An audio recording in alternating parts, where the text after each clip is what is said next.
और फिर हम देखेंगे कि हम खुदा के खौफ को अपनी ज़िंदगियों में कैसे बढ़ा सकते हैं। तो 31वीं आयत कहती है, जिंदा खुदा के हाथों में पड़ना हौलनाक बात है।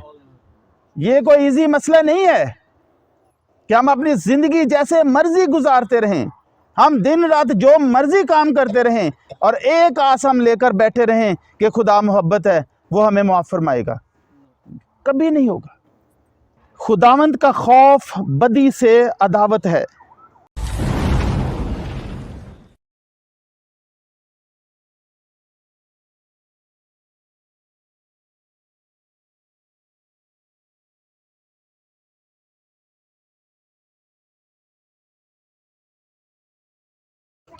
मेरी तरफ से आप सबको सलाम। मैं उम्मीद करता हूँ कि आप खुश होंगे। क्या आप खुश हैं? तो खुदा यीशु मसीह के लिए ज़ोरदार तालियां बजाएं।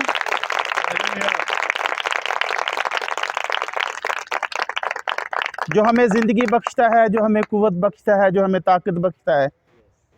हमने प्रस्तुत की, ये यकीनन खुदा को बहुत पसंद है। आसमान पर फरिश्ते उसकी दिन रात प्रस्तुत करते हैं। तो ये हमारे लिए सबसे अहम बात होती है कि हम उसकी प्रस्तुत करते हैं, क्योंकि इसी के वसीला से वो तख्त नशीन होता है, इसी के वसीला से हम नजात पाते हैं, इसी के वसीला से हम बरकत पाते हैं। तो आपकी इस प्रस्तुत का बहुत बहुत शुक्रगुजार हूँ खुदा के हुजूर कि आप अच्छे तरीके से प्रस्तुत करते हैं। एक दफ़ा अपने लिए ज़ोरदार तालियां बजाएं आप।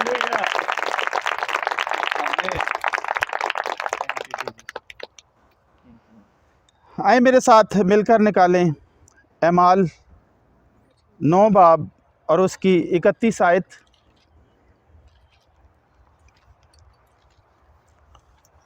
एमाल 9 बाब उसकी 31 आयत। इसमें कुछ यूँ मरगूम है, बस तमाम यहूदिया और गलील और सामरिया में कलीसिया को चैन हो गया और उसकी तरक्की होती गई, और वो खुदावंद के खौफ और रूहुल कुद्दस की तसल्ली पर चलती और बढ़ती जाती थी। ये उस वक़्त की बात है जब चारों तरफ कलीसिया पर मसाइब थे, मुश्किलात थी, और शुरू में उनको कैद किया जाता था और उनसे कहा जाता था कि जो कुछ मर्ज़ी करो, लेकिन यीशु का नाम लेकर मनादी ना करो। और लिखा हुआ कि जब कुछ रिलैक्स हुए, वो कुछ चैन हुआ, तो फिर क्या हुआ कि कलीसिया की तरक्की होती गई और वो खुदावंद के खौफ और रूहुल कुद्दस की तसल्ली पर चलती और बढ़ती जाती थी। इसके साथ ही एक हम और हवाला पढ़ते हैं, फिलिपियों 2 बाब और उसकी 12वीं आयत। बस आए मेरे अजीज़ों, जिस तरह तुम हमेशा से फर्मा बरदारी करते आए हो, उसी तरह अब भी ना सिर्फ मेरी हाज़िरी में बल्कि इससे बहुत ज़्यादा मेरी गैर हाज़िरी में डरते हुए और कांपते हुए अपनी निजात के काम को किए जाओ। इन दोनों आयात में हम एक चीज़ कॉमन देखते हैं। पहली आयत में लिखा था और वो खुदावंद के खौफ, और दूसरी आयत में है डरते हुए और कांपते हुए अपने निजात के काम को किए जाओ। तो आज हमने जो देखना है वो देखना है कि खुदावंद का खौफ क्या हमारी ज़िंदगी में है या नहीं है। अगर हमने खुदा के काम को करना है तो हमारी ज़िंदगी में डर, खौफ और जो ट्रेम्बलिंग है, जो कांपना है, ये हमारी ज़िंदगी में ज़रूर होना चाहिए। और ये कांपना जो है, ये कोई उस तरह के खौफ की अलामत नहीं है जिस तरह के खौफ की अलामत आम तौर पर ज़िंदगी में होती है, कि हम किसी से वैसे खौफज़दा होते हैं कि ये हमें जान से ना मार दे, ये हमें ख़त्म ना कर दे। लेकिन जब हम खुदावंद के खौफ की बात करते हैं तो वो एक ताज़ीम है, वो एक इज़्ज़त है, वो एक तौक़ीर है जो हम खुदावंद को देते हैं। जैसे हमारे घर में कोई एक इज़्ज़त वाला मेहमान आता है तो हम उसको खड़े होकर मिलते हैं। ये नहीं है कि हम उससे खौफज़दा हैं, हम खड़े होकर सिर्फ़ उसकी इज़्ज़त के लिए उससे मिलते हैं। तो यहाँ पर जो खुदावंद के खौफ की बात है वो यही है कि हम खुदावंद का खौफ उसकी इज़्ज़त की खातिर अपनी ज़िंदगियों में लेते हैं। हमें खुदावंद का उस तरह का डर नहीं है जिस तरह के किसी डाकू लुटेरे का डर होता है। हमें उस तरह का खौफ नहीं है। हमारी ज़िंदगियों में जो खौफ है वो खुदावंद की इज़्ज़त और ताज़ीम का खौफ है, और जिसे हम खुशी से कबूल करते हैं।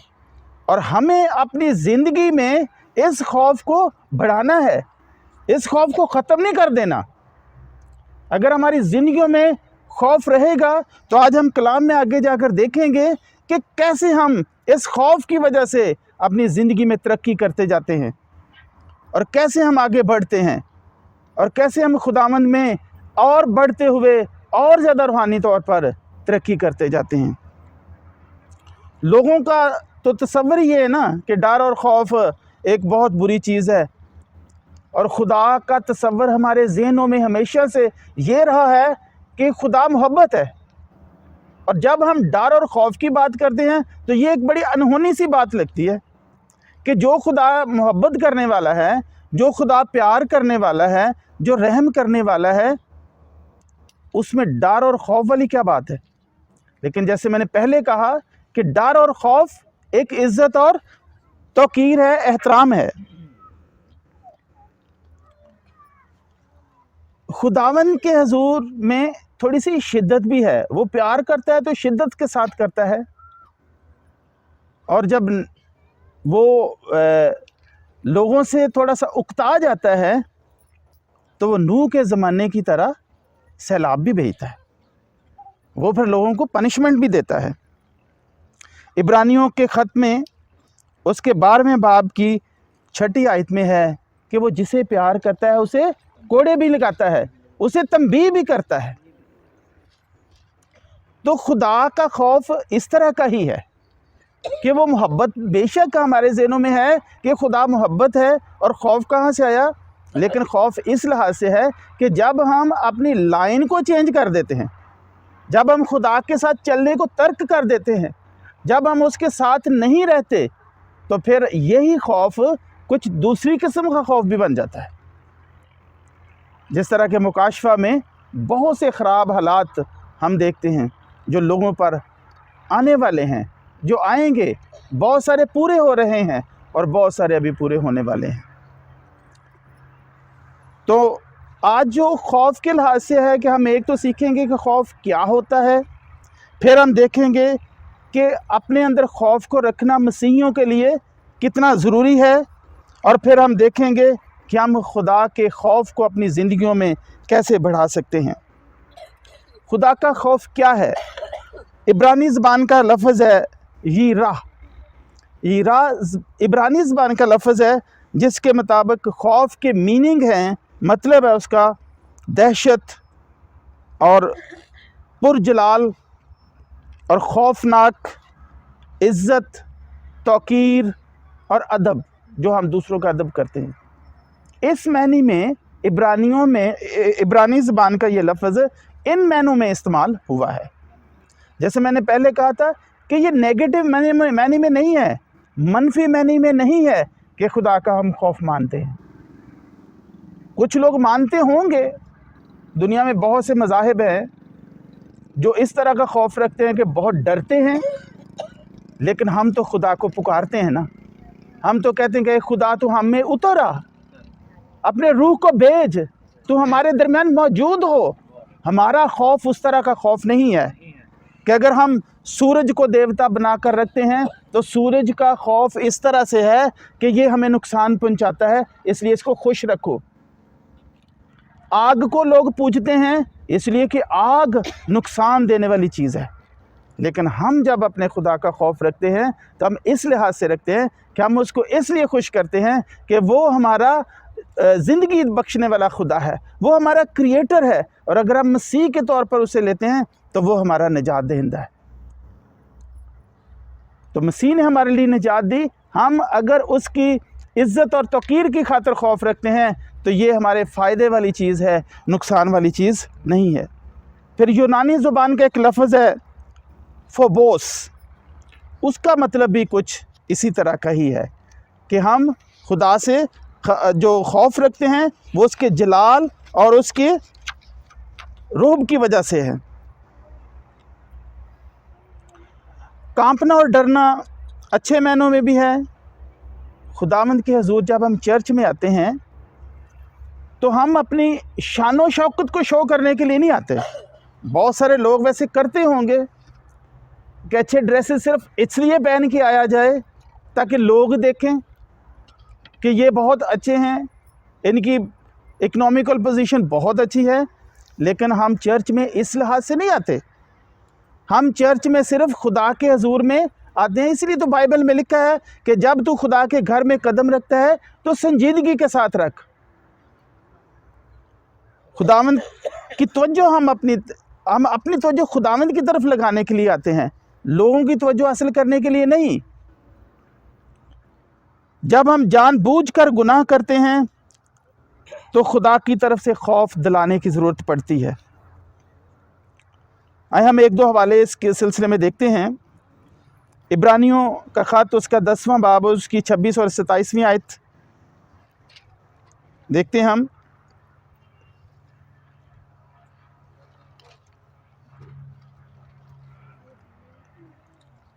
इब्रानियों का ख़त उसका 10वां बाब उसकी 26वीं और 27वीं आयत। यहाँ पर लिखा है, क्योंकि हक की पहचान हासिल करने के बाद अगर हम जानबूझकर गुनाह करें तो गुनाहों की कोई और कुर्बानी बाकी नहीं रही। हाँ, अदालत का एक हौलनाक इंतज़ार और गज़बनाक आतिश बाकी है जो मुखालफों को खा लेगी। यहाँ पर थोड़ी सी एक इंतबाह है, एक वार्निंग है कि खुदा का खौफ रखना क्यों ज़रूरी है। कि जब हम जानबूझकर गुनाह करते हैं तो फिर उसकी पनिशमेंट तो होगी, उसकी सज़ा तो कोई होगी। खुदा अगर मोहब्बत करने वाला है तो इसका मतलब ये नहीं कि हम जो कुछ मर्जी करते रहें। मैं एक मनाद को जानता हूँ, लेडी थी, मैं उसका नाम लेना पसंद नहीं करूँगा। उनका कहना यह था कि जब तक ज़िंदगी है ऐश कर लो, खुदा मेहरबान है, वो माफ़ कर देगा। लेकिन ऐसी कोई बात नहीं है कि जब हमें वक्त है तो हम उसके साथ ना चलें और सिर्फ इसलिए ना चलें कि वो हमें माफ़ कर देगा। ऐसी कोई हमें रिलैक्सेशन मिलने वाली नहीं है, ऐसी कोई सहूलत मिलने वाली नहीं है। लिखा है कि जो जानबूझकर गुनाह करता है अदालत का एक हौलनाक इंतज़ार और गज़बनाक आतिश बाकी है। हमें उसकी तरफ भी फिर नज़र करनी चाहिए कि अगर हम जानबूझकर गुनाह करते हैं तो। इसके बाद इसकी 30वीं और 31 आयत में भी हम पढ़ते हैं आगे,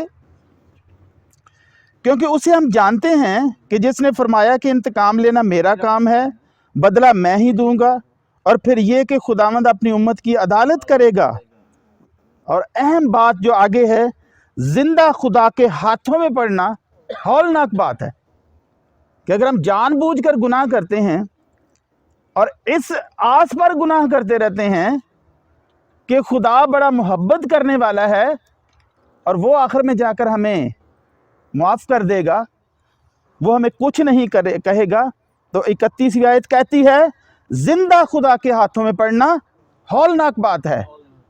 ये कोई इजी मसला नहीं है कि हम अपनी ज़िंदगी जैसे मर्जी गुजारते रहें, हम दिन रात जो मर्जी काम करते रहें और एक आस हम लेकर बैठे रहें कि खुदा मोहब्बत है, वो हमें माफ़ फरमाएगा। कभी नहीं होगा। इसलिए अपनी ज़िंदगी को उसी रास्ते पर रखें जो खुदा को पसंद है और उसकी खुशनुदी के लिए अपने सर उसके हुजूर में झुकाए रखें। आए हम अब इस बात पे गौर करते हैं कि खुदा का खौफ मसीहियों के लिए क्यों ज़रूरी है। इमसाल में से चंद हम आयात को पढ़ेंगे और साथ साथ उस पर गौर भी करेंगे। आए मेरे साथ निकालें इमसाल पहला बाब और उसकी 7वीं आयत।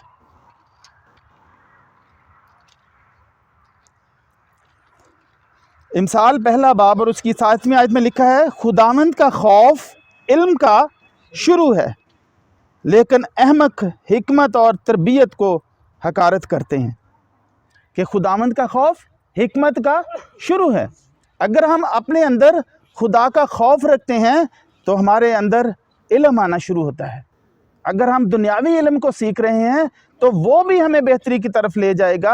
अगर हम खुदा के इल्म की बात करते हैं, अगर हम कलाम मुकद्दस के इल्म की बात करते हैं तो वो भी हमारे अंदर जब आता है तो एक पढ़ा लिखा शख्स एक अनपढ़ शख्स से थोड़ा सा बेहतर होता है। वैसे तो मैंने बहुत देखे कि जो अनपढ़ होने के बावजूद भी बहुत अक्लमंद और दाना लोग होते हैं, लेकिन फ़र्क थोड़ा सा इल्म हासिल करने के बाद ये आता है कि हम कुछ ऐसी चीज़ों को जान पाते हैं जो कि पढ़े लिखे अनपढ़ लोग नहीं पढ़ के जान पाते।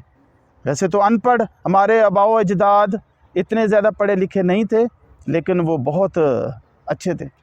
मेरे एक मामू थे, वो पढ़े हुए नहीं थे, लेकिन काउंसलर और सियासत और उन पे ख़त्म थी। इसलिए खुदावंद के खौफ को जब हम अपने अंदर लेते हैं तो फिर ऐसा इल्म हमारे पास आ जाता है जहाँ पे हम खुदा को बेहतर तौर पर समझ जाते हैं, जहाँ पे हम दुनियादारी को भी बेहतर तौर पर समझ जाते हैं कि ये हमारे फ़ायदे की चीज़ है या हमारे नुकसान की चीज़। तो सबसे पहला फ़ायदा जो है खुदावंद के खौफ को अपने अंदर रखने का, वो ये है कि इल्म का शुरू हो जाता है। उसके बाद हम इमसाल के 8वें बाब की 13वीं आयत को देखते हैं।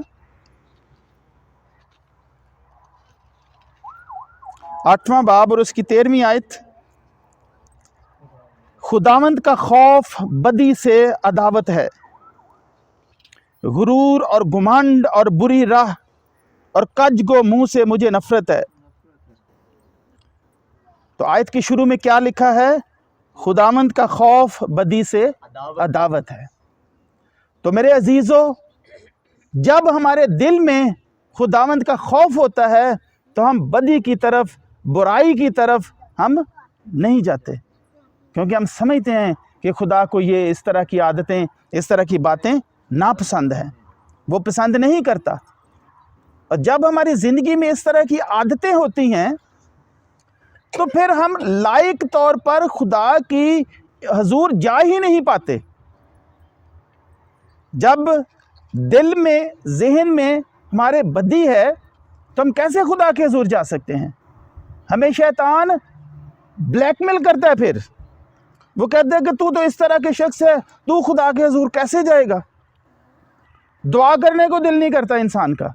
जब उससे कोई गुनाह हो जाता है, जब उससे कोई कसूर हो जाता है, तो फिर उसकी खुदा के हजूर में जो हाज़िरी है वो उस तरह से नहीं हो पाती जिस तरह से होनी चाहिए। तो पहला क्या था फ़ायदा इसका, खुदा के खौफ का, कि वो इल्म का शुरू है। दूसरा क्या है कि हम बदी से अदावत रखने वाले बन जाते हैं। हम बुरे रास्तों से दुश्मनी करते हैं, फिर वो हमारे लिए रुकावट का बायस होते हैं, हम उससे पीछे हटते हैं। एक वाला हम और देखते हैं, इमसाल में से ही 10वां बाब और उसकी 27वीं आयत।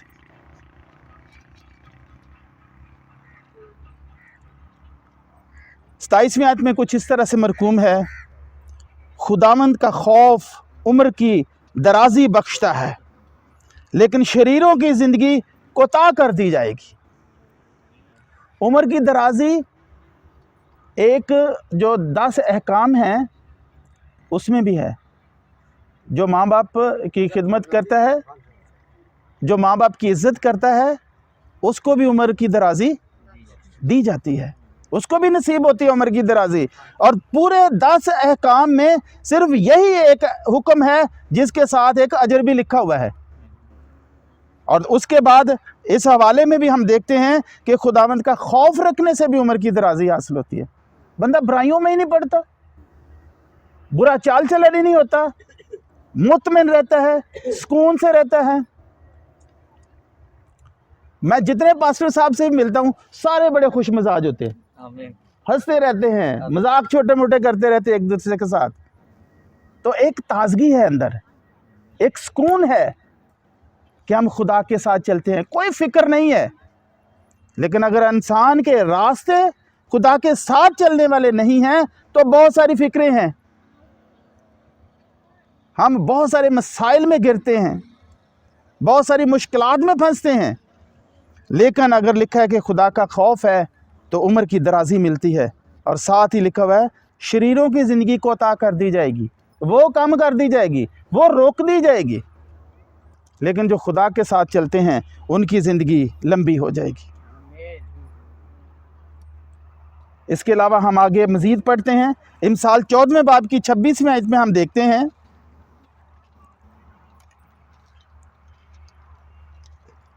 इमसाल 14वां बाब और उसकी 26 आयत में कुछ यूँ लिखा हुआ है कि खुदावंद के खौफ में कवी उम्मीद है और उसके फर्जंदों को पनाह की जगह मिलती है।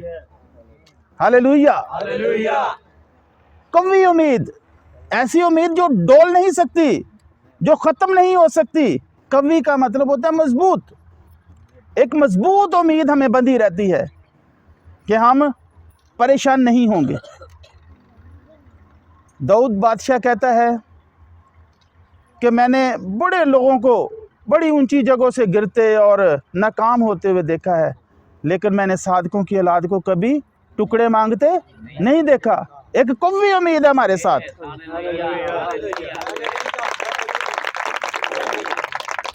लिखा है कि तू निजात पा तो तेरा घराना निजात पाएगा। हाँ जी, इसलिए अगर हमारे दिल के अंदर खौफ खुदा है, अगर हम उसके खौफ में चलते हैं तो हमें बहुत कुछ मिलने वाला है।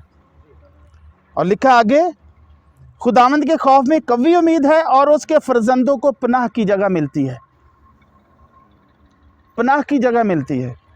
जब शांति नगर पर वाक़या हुआ, उसको जलाया गया, तो पादरी यूसुफ साहब जो टिब्बा कॉलोनी में रहते हैं, वो अपनी गवाही में बयान करते हैं कि मेरे पीछे वो लगे, मैं एक जगह पे छुपा, वहाँ पे मेरे पीछे जब लगे तो मैं वहाँ से भागा, तो आगे एक खंडर सा था, मैं उसमें छुप गया। और खंडर में कोई दरवाजे तो नहीं होते कि अंदर से दरवाजे बंद करके। वो कहते हैं कि मैं एक कोने में घुटनों के बल होकर मैंने दुआ करना शुरू कर दी, तो जो भी अंदर आता था वो वापस चला जाता था, मैं उनको नज़र ही नहीं आ रहा था। हालेलुया, जोरदार तालियां खुदावंद के लिए। तो ये है कि उसके फर्जंदों को पनाह की जगह मिलती है, उनके लिए मुश्किलात ख़त्म हो जाती हैं, वो कभी परेशानी में नहीं रहता। तो इसलिए हम अहद करें कि हम खुदा के खौफ में अपनी ज़िंदगी को बसर करेंगे। आगे 27वीं आयत में लिखा है, खुदावंद का खौफ हयात का चश्मा है जो मौत के फंदों से छुटकारे का बायस बनता है। इस मौत से नहीं, वो जो मौत आखिर में आनी है, ये मौत तो हर किसी के मुकद्दर में है ना, ये तो एक मुअय्यन वक्त पे आनी है, लेकिन जो दूसरी मौत है उससे बचने की ज़रूरत है। और कहता है कि उस मौत के फंदों से छुटकारा दिलाता है खुदावंद का खौफ। आगे हम इमसाल 16वें बाब की 6ठी आयत को अगर हम देखें,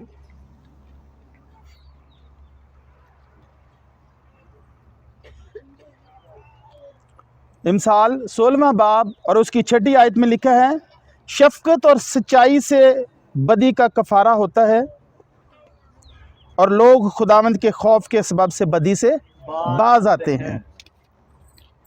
खौफ के सबब से बदी से बाज आते हैं।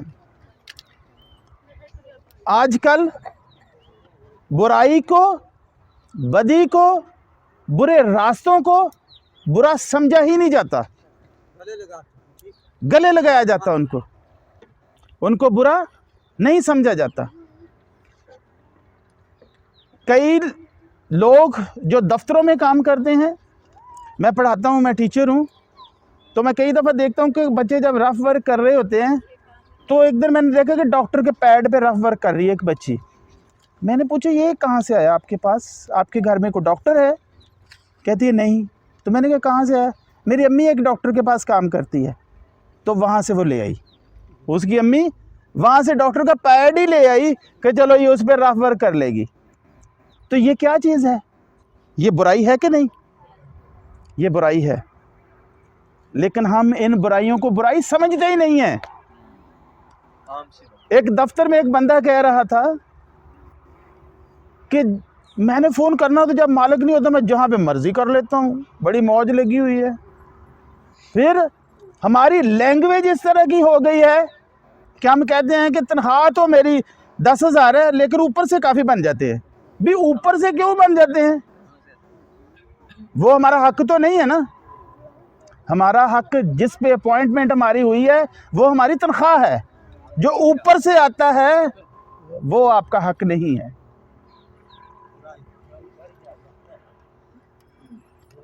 बंदा बदी से बाज रहता है, इस तरह की हरकतों से बाज रहता है जब उसमें खुदावंद का खौफ होता है। हमारे क्रिश्चियनों की बहुत अच्छी पहचान है, लोग एतमाद करते हैं, कहते हैं कि क्रिश्चियन ईमानदार होते हैं, और हमें इस चीज़ को प्रूव करना है, हमें इस चीज़ को साबित करना है कि वाकई ही हम ईमानदार हैं। हाँ जी, आए एक और हवाले को हम देखते हैं, इमसाल 19वां बाब और उसकी 23 आयत को।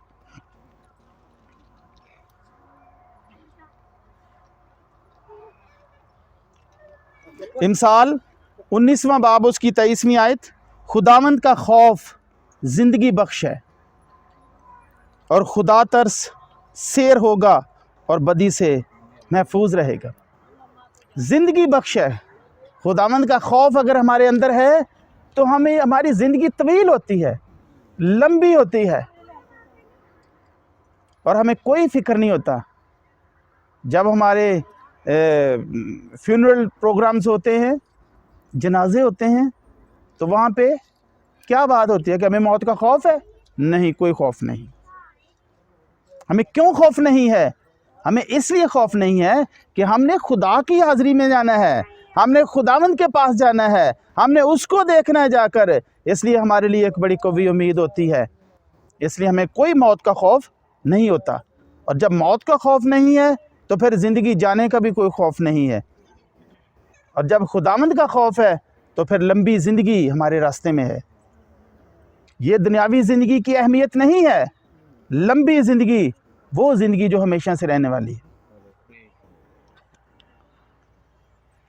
ये बातें हैं जो कि एक मसीही जब अपनी ज़िंदगी में खुदावंद के खौफ को रखता है तो उसे फ़ायदा हासिल होते हैं।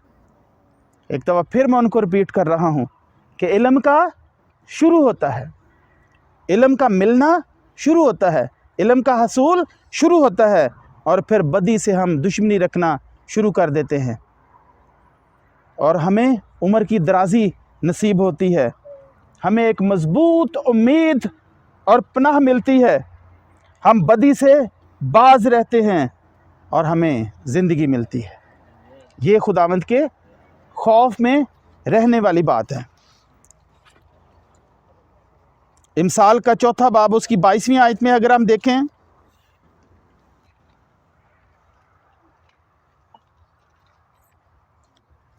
बाईसवीं आयत में लिखा है, 22वां बाब और उसकी 4थी आयत, 22वां बाब और उसकी 4थी आयत, दौलत और इज्जत व हयात खुदावंद के खौफ और फरोतनी का अजर है। हम दौलत के पीछे भागते रहते हैं, इज्जत और शोहरत के पीछे भागते रहते हैं, लेकिन खुदा का कलाम क्या कहता है? अगर आपके दिल में खुदावंद का खौफ है तो आपको दौलत भी मिलेगी, आपको इज्जत भी मिलेगी, आपको ज़िंदगी भी मिलेगी और फरोतनी भी हासिल होगी। कितने लोग अमीर होना चाहते हैं? हाँ जी, अंदर तो जज्बा है ना, अंदर तो जज्बा ऐसा है कि जाते हुए कोई थैला ही मिल जाए पैसों वाला, किसी का गिरा हो तो, है ना, अमीर होने का शौक सभी को। तो अगर अमीर होने का शौक है तो खुदावंद के खौफ को दिल में रखो। और कितने लोगों को यह यकीन है कि खुदावंद का कलाम सच्चा है? तालियां बजाए फिर खुदावंद के कलाम की। और खुदावंद का कलाम ही यहाँ पर कह रहा है कि दौलत और इज्जत और हयात खुदावंद के खौफ और फरोतनी का अजर है। अजर समझते हैं आप? हाँ जी, सिला है उसका इनाम है। और इसके बाद एक हवाला हम और देखते हैं, ज़बूर 103,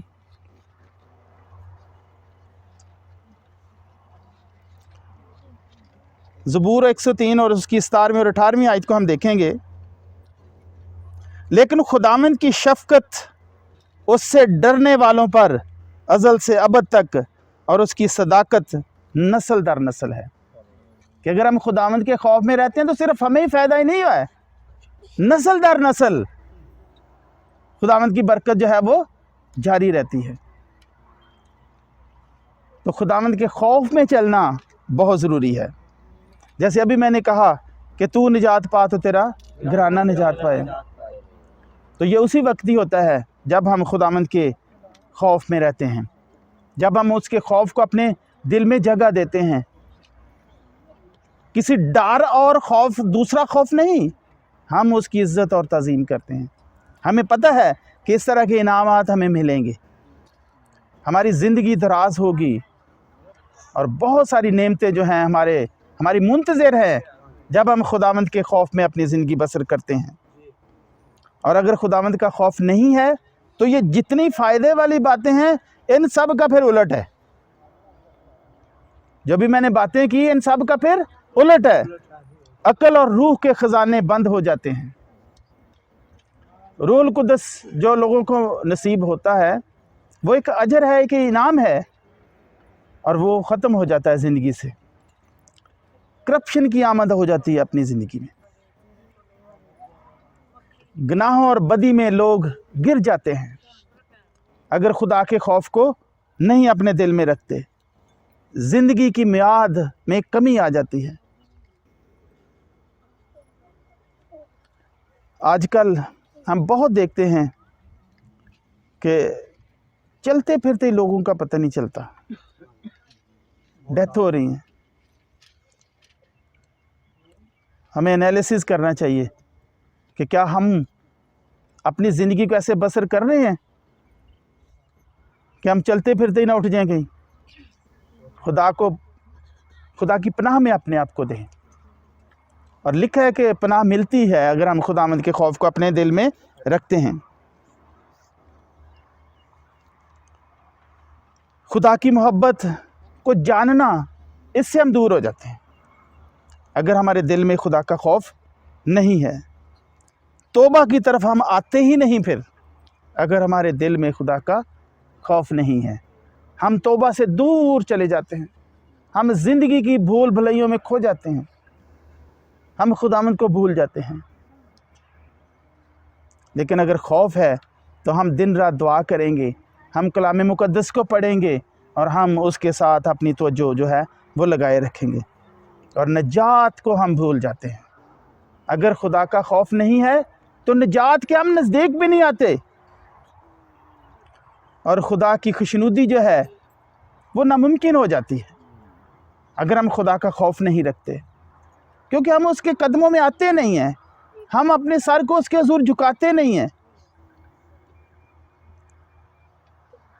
बहुत लोग हैं जिनको सालों में कभी को चर्च जाते हैं और दुआ करना तो वो वैसे ही भूल गए।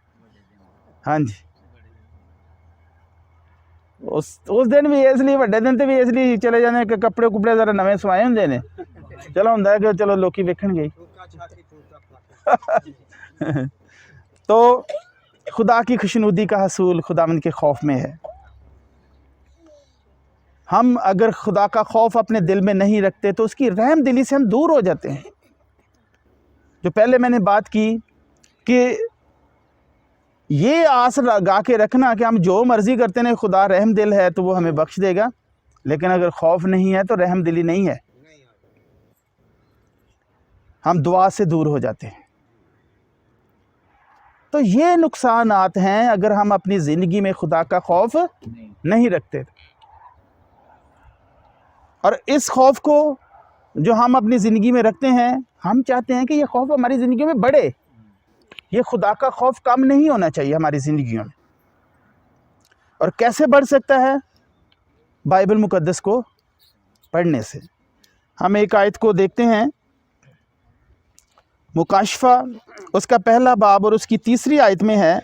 मुकाशफा जिसको पढ़ने से लोग डरते हैं कि पता नहीं इससे क्या हो जाता है। कुछ नहीं होता इससे, बहुत पड़ा है, कुछ नहीं होता। ये सिर्फ इसलिए खौफ आपको दिलाया जाता है शैतान की तरफ से क्योंकि उसका अंजाम इसमें लिखा हुआ है। इसलिए वो कहता है कि इसको ना पढ़ना, क्योंकि उसके अंजाम का पता चलता है, वो ब्लैकमेल करता है ना। फिर इसकी तीसरी आयत में, पहले बाब की तीसरी आयत में लिखा है, इस नबूवत की किताब का पढ़ने वाला और उसके सुनने वाले और जो कुछ इसमें लिखा है उस पर अमल करने वाले मुबारक हैं, क्योंकि वक्त नज़दीक है। तो खुदा के कलाम को पढ़ने वाले मुबारक लोग हैं, और जो मुबारक हैं वो खौफ रखते हैं। फिर एक और हवाला देखें, यशवा उसका पहला बाब और उसकी 8वीं आयत को अगर हम देखें तो यहाँ भी खुदा का बहुत ज़बरदस्त वादा है हमारी ज़िंदगियों के साथ, हमारे साथ।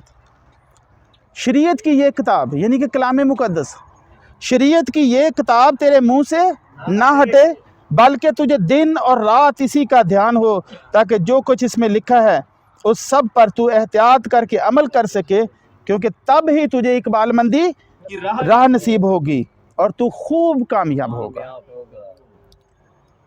तो खुदा के कलाम को पढ़ने से हम कामयाब हो सकते हैं, और जब हम इसको पढ़ते हैं तो फिर खौफ खुदा का जो है वो हमारी ज़िंदगी में बेहतर होता जाता है। जब किसी का खौफ हमारी ज़िंदगी में थोड़ा सा होता है, जैसे क्लास में है, बच्चे शोर कर रहे हैं तो टीचर ने एक कदम क्लास में रखा नहीं, क्लास सारी खामोश, ठीक है ना, ये एक उसका खौफ है। तो हमारी ज़िंदगी में भी कुछ खुदा का खौफ इससे बढ़कर होना चाहिए कि हम अपने रास्तों को चेंज करें।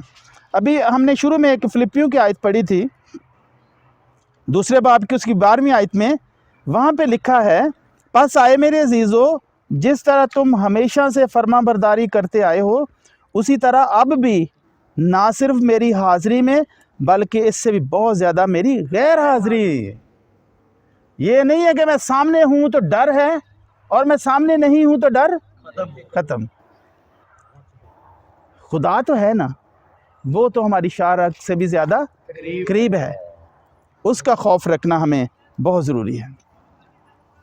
रोमियो का 10वां बाब उसकी 17वीं आयत को हम देखते हैं, 17वीं आयत को।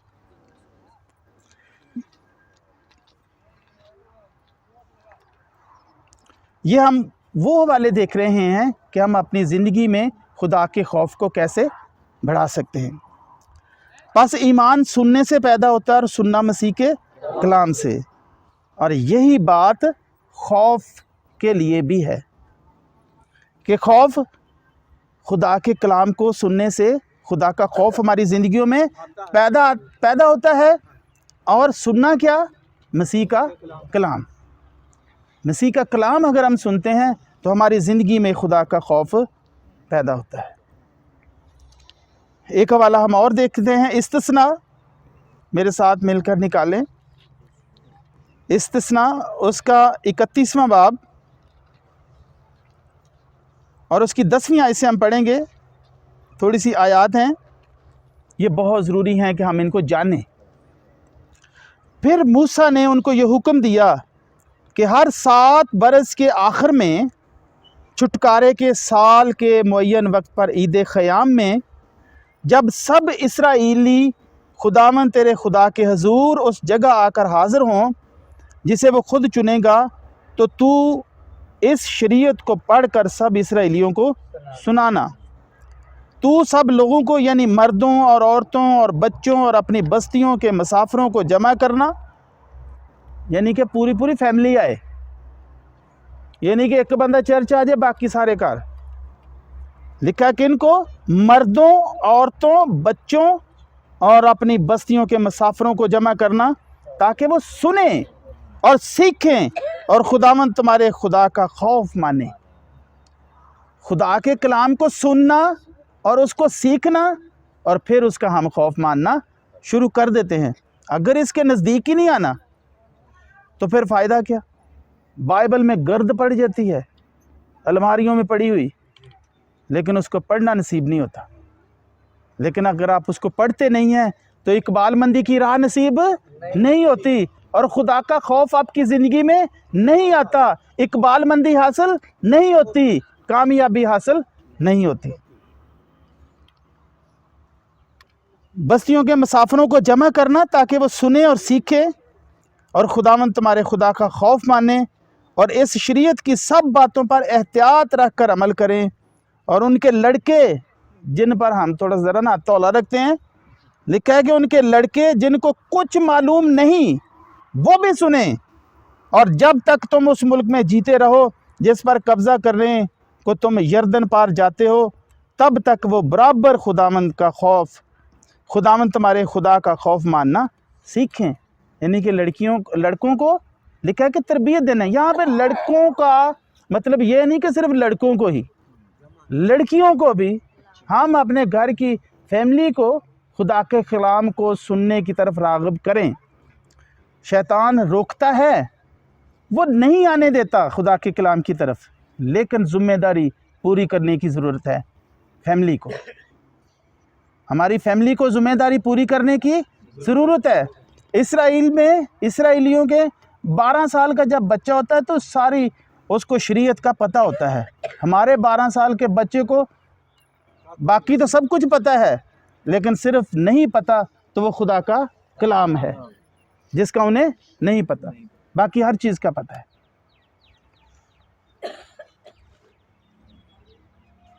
तो है मेरे अजीज़ों, हम आज सोचें कि क्या हमारी ज़िंदगियों में खुदा का खौफ है, और अगर नहीं है तो आज से अहद करें कि हम खुदा के खौफ में अपनी ज़िंदगी बसर करेंगे। इसमें फ़ायदे ही फ़ायदे हैं, नुकसान कोई नहीं। जो लज्जतें, जो चाशनी दुनिया में है वो खुदा की तरफ आने से तो नहीं मिलती, लेकिन जो सुकून और आरामदेह ज़िंदगी और आखिरत की ज़िंदगी जो हमें नसीब होती है वो दुनियादारी में नहीं मिलती। हमें उसके साथ अपनी लौ को लगाना है ताकि हम अपनी ज़िंदगी को, कसरत की ज़िंदगी को हासिल करें, इस दुनिया की 4 दिन की ज़िंदगी को नहीं। आए हम अपनी आंखों को बंद करें और आज हम सोचें कि क्या खुदावंद का खौफ हमारी ज़िंदगियों में है या कि नहीं।